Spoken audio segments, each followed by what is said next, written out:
Hello again. Now, some of you might be wondering why the mainstream media, corporate media to be more accurate, haven't picked up some of the things I've said recently. Now, I think it's an interesting question. You can answer that yourself.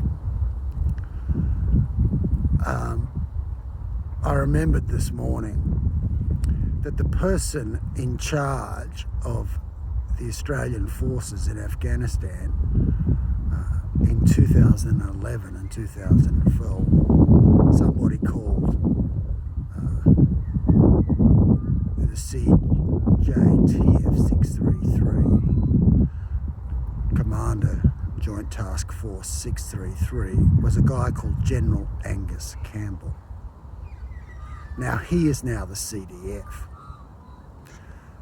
Defence are running the prosecution of me, and he's the head of Defence, even though it's arguable that he is also in the firing line for the murders in 2012.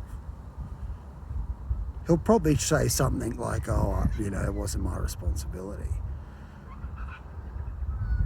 But isn't leadership about taking responsibility?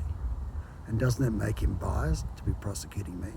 One thing Angus Campbell will know is that I reported to his brigadier that Afghans were torturing civilians just because they could. And I spoke to a guy who'd had his head beaten in with an iron bar till he was unconscious, and then when he woke up again, he got his head beaten in with the iron bar while he was manacled. I got photos of him. Now, maybe he was making that up, but we didn't do an investigation, and we should have. In fact, they told me to pretend you never heard it. Now, that's an illegal order. Under the rules of war, you can't pretend you never heard war crimes. And I did report it against their orders to the International Committee of the Red Cross, which is exactly what you're meant to do in Afghanistan. Now, that will be on record. And we're going to call for all my emails from 2011 when I was in Afghanistan the first time. We're also going to call for all my emails in 2012 and 2013 when I was trying to report this atmosphere of cover-up in this senior ADF defence ranks. It's pretty disgusting, and I imagine Angus Campbell's getting pretty nervous now, as will the brigadier who I reported that allegation of torture to and told me to do nothing. Now, because the mainstream media aren't covering it, I'm going to have to,